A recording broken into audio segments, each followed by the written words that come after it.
وہ اس آکوپیشن کا اناؤنس کرتے ہیں تو پھر ایک ایکسٹرنل فرنٹ جو ہے وہ کھل سکتا ہے اور موسٹ پروبیبلی یہ حزب اللہ کا فرنٹ ہوگا، ٹھیک ہے نا. لیکن حزب اللہ کو وہ خاموش کروانے کے لیے بندوبست کرنے کی کوشش کر رہے ہیں، بہت ساری سازشیں جاری. اس وقت لیبنیز گورنمنٹ جو ہے وہ اجلاس کر رہی ہے اور اس اجلاس میں جو میٹنگ ہونے جا رہی ہے لیبنیز گورنمنٹ کی، اس میں وہ فیصلہ ڈکلیئر کرنے جا رہے ہیں حزب اللہ کے ویپنز کے حوالے سے.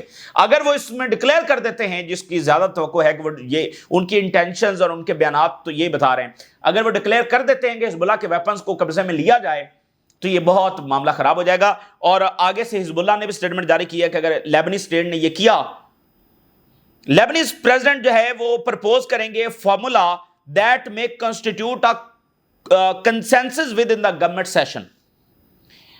حزب اللہ نے گورنمنٹ سیشن سے پہلے یہ سٹیٹمنٹ جاری کی ہے، the obstacle to building the state is the Israeli aggression, not our weapons. یعنی کہ لیبنیز گورنمنٹ یہ کہہ رہی ہے کہ جو حزب اللہ کے ویپنز ہیں اس سے لیبنیز ریاست جو ہے وہ اس کی ری بلڈنگ نہیں ہو پا رہی. تو حزب اللہ نے اس گورنمنٹ سیشن سے جس میں یہ فیصلہ ہونا ہے، اگر انہوں نے ڈکلیئر کر دیا تو یہ بہت بڑا کلیش لیبنن کے اندر پیدا ہونے کا خطرہ ہے. تو حزب اللہ نے کہا کہ بلڈنگ دا اسٹیٹ یہ ہمارے ویپنز کی وجہ سے خطرہ نہیں ہے، یہ اسرائیلی اگریشن کی وجہ سے ہے. تو یہ وہ تضاد ہے جو عربز کی فارن پالیسی میں آپ کو نظر آ رہا ہے اور ریزسٹنس اور ایران کی فارن پالیسی میں آپ کو نظر، بنیادی تضاد جو پچھلے کئی سالوں سے ہے اور اس وقت لیبنن میں ہم اس کا مظاہرہ دیکھ رہے ہیں. غزہ میں بنیادی یہی ہے کہ جو مڈل ایسٹ کی باقی ریاستیں ہیں وہ کسی اور طریقے سے اسرائیل کو ڈیل کرتی ہیں اور اس کے ساتھ انگیجمنٹ رکھنا چاہتی ہیں، نارملائزیشن. یہ درمیان میں رپورٹس آتی رہیں کہ مڈل ایسٹ کے ممالک جو ہیں جو ابراہم اکارڈ کا حصہ تھے وہ اسرائیل کے ساتھ ڈیورنگ یہ ساری جو جارحیت ہے اس میں تجارت کرتے ہیں اسرائیل کے ساتھ. تو یہ بہرحال ایک آئیڈیالوجی کا ایک حصہ ہے کہ نہیں، اسرائیل کے ساتھ ہم نے ایسے ہی چلنا ہے اور اسرائیل نے ان کو فولش بنایا ہے. اب اس میں کوئی یہ بات نہیں ہے کہ ہم ایگزیجریٹ کر رہے ہیں، اسرائیل نے ان کو فولش بنایا ہے اور یہ ان کی فولش پالیسی ہے جو ان کو آنے والے دنوں میں اس کا احساس ہوگا کہ دیکھیں آپ ایک امن ڈیٹرنس کے ساتھ قائم کر سکتے ہیں. جیسے وہ کہتے ہیں پیس تھرو اسٹرینتھ، تو میں یہ کہتا ہوں کہ پیس تھرو سرنڈر تو بالکل نہیں ہوگا. یہ جو انہوں نے امن قائم کرنے کی بات کی ہے وہ پیس تھرو سرنڈر ہے کہ ان کی اپنی کوئی ڈیٹرنس نہیں ہے. اسرائیل کے آگے لیٹ کر اسرائیل ان کو کوئی پیس نہیں دے گا اور اس نے دیا بھی نہیں ہے. دیکھیں آپ کسی کیا عرب ملک سے اسرائیل پر حملہ ہوا ہے؟ نہیں ہوا. تو پھر مڈل ایسٹ میں یہ جنگیں کیوں ہو رہی ہیں؟ ایون ایران نے اسرائیل کے اوپر حملہ نہیں کیا، پھر بھی مڈل ایسٹ میں جنگیں کیوں ہو رہی ہیں؟ تو اس کی بنیادی جڑ اسرائیل ہے اور جب تک یہ اسرائیل سے دوسرے طریقے سے نہیں نمٹیں گے یہ پیس تھرو سرنڈر والی پالیسی کام نہیں کرے گی. ناروے جو ہے وہ اس نے انویسٹمنٹس نکالنے کا اعلان کر دیا. Israel violates international law in Gaza daily. Norwegian charity chief announce کہ وہ جو انویسٹمنٹس ہیں to be withdrawn from the Israeli companies that contribute to the Israeli international law violations in Gaza and occupied West Bank. Norway نے Israeli company سے اپنی investment نکالنے کا اعلان کر دیا ہے جو ویسٹ بینک میں انوالو ہیں، جو غزہ میں انوالو ہیں. تو یہ ناروے کا ایک بڑا پریکٹیکل اقدام سامنے آیا ہے. اور آپ کو ہیرڈز کی ہیڈ لائن ہم نے یہ سامنے رکھی تھی 2 دن قبل، اور ہیرڈز نے یہ کہا تھا کہ دا ٹائم از اپروچنگ کہ جب کنٹریز اور بزنس مین اور کمپنیز وہ اپنی جو انویسٹمنٹس ہے وہ نکالنا شروع کر دیں گے. تو یہ پہلا بڑا پریکٹیکل اقدام ناروے سے جو سامنے آ رہا ہے. نیو یارک ٹائم یہ رپورٹ کر رہا ہے کہ جرمنی پر بہت زیادہ پریشر ہے. New York Time on Gaza Germany's government forces pressure from all sides. کیونکہ جرمنی بہت بڑا سپورٹر رہا ہے تو یہ جرمنی پر شدید پریشر ہے. ریلیجیس لیڈرشپ کی طرف سے بھی پریشر ہے، پاپولیشن کی طرف سے بھی پریشر ہے، میڈیا سے بھی، ہیومن رائٹس آرگنائزیشن سے بھی. تو اچھا، دوسری بات یہ ہے نیو یارک ٹائم ہی رپورٹ کر رہا ہے کہ اسرائیل اپنی اسٹریٹجی کو شفٹ کر رہا ہے. کیا شفٹ کر رہا ہے؟ Israel tries to shift narrative at home and abroad on Gaza. Israel بڑی میسو کیمپین چلا رہا ہے، ڈینائل کی بھی چلا رہا ہے اور کہہ رہا ہے کہ کوئی سٹارویشن جب نہیں ہو رہی، پھر اینٹی سیمیٹزم. تو ایک سسٹمیٹک طریقہ ہے اس جینوسائیڈ کو جاری رکھنے کے لیے. اور اب وہ کہہ رہے ہیں نہ ہم سٹارویشن بھی نہیں کر رہے، ہم جینوسائیڈ بھی نہیں کر رہے، ہم تو صرف حماس سے لڑ رہے ہیں. تو یہ بہرحال نیو یارک ٹائم رپورٹ کر رہا ہے کہ یہ میسو کیمپین اسرائیل چلا رہا ہے. لنڈن کے ایک ڈاکٹر جو ہیں انہوں نے بتایا ہے کہ کیا مظالم اسرائیل نے وہاں پر کیے ہیں. دی گارڈین نے ان کی سٹوری چھاپی ہے، hurt breaking, a London surgeon on the trials of operating in Gaza hospital.